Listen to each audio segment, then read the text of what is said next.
Bonjour, je m'appelle Deris Ariols-Persson et je viens de publier chez l'Harmattan un livre qui s'appelle Des bestiaires aux monstres, figure de l'altérité au XXe siècle. Alors, qu'est-ce que des bestiaires aux monstres?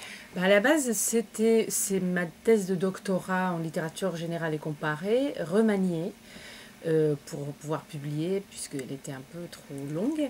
Et ça parle de, comme dit le titre, des bestiaires et des monstres dans la littérature et dans les arts au XXe siècle. Mais pour cela, il a fallu aller en arrière et voir un peu l'histoire des monstres et de l'animalité dans les arts dans le passé. Et alors, pourquoi avoir choisi ce sujet pour votre livre et votre thèse, du coup?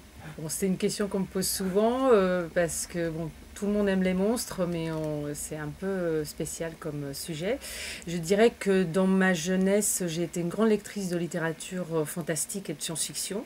Et là, bon, il y a vraiment profusion de monstres et ça m'a beaucoup intéressée. Et ce goût est resté là. Et puis surtout parce que le monstre est une figure de l'étranger, et ça me parle moi-même en tant qu'étrangère, je suis espagnole-suédoise qui habite en France depuis longtemps, et cette figure d'un être un peu différent des autres m'a toujours intéressée.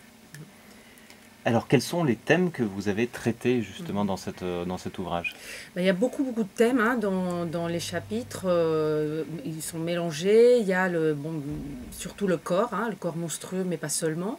L'animalité, évidemment. C'est un peu la monstruosité, l'animalité qui jongle. Enfin, je jongle avec les deux thématiques. Le regard, surtout. Le regard qu'on a sur le monstre, le regard que reçoit le monstre des autres. L'altérité, évidemment aussi, la subversion, la transgression, la peur, le mal et la mort, qui sont les trois, font partie des derniers chapitres du livre, qui sont la base un peu du monstre, mais aussi l'humour, qui est très lié au grotesque et à la peur. Alors, du coup, quel est le corpus que vous avez utilisé pour cet essai? C'est un corpus assez vaste parce qu'en principe, je devais juste parler du XXe siècle, le début du XXIe, mais il a fallu aller en arrière. Alors je commence un petit peu par l'Antiquité, je parle pas mal des bestiaires médiévaux, qui est une partie centrale de mon travail. Les trois figures monstrueuses un peu disons, de base de notre culture, qui sont Frankenstein, Dracula et Dr. Jekyll et Monsieur Hyde. Bon, le monstre dans le surréalisme aussi.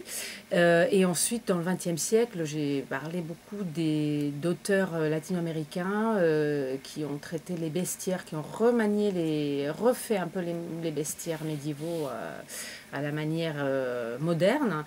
Il y a aussi beaucoup d'ouvrages littérature fantastique, par exemple la métamorphose de Kafka, qui est un peu aussi la base de l'animalité en littérature en Occident, et des œuvres comme l'animalité de Will Self, les grands singes, Truisme de Marie Dariussec, c'est la femme truie, et aussi le mal dans l'homme, la monstruosité à l'intérieur de l'homme, ou le système monstrueux comme 1984 d'Orwell, bon, il y a eu plein d'autres. Voilà.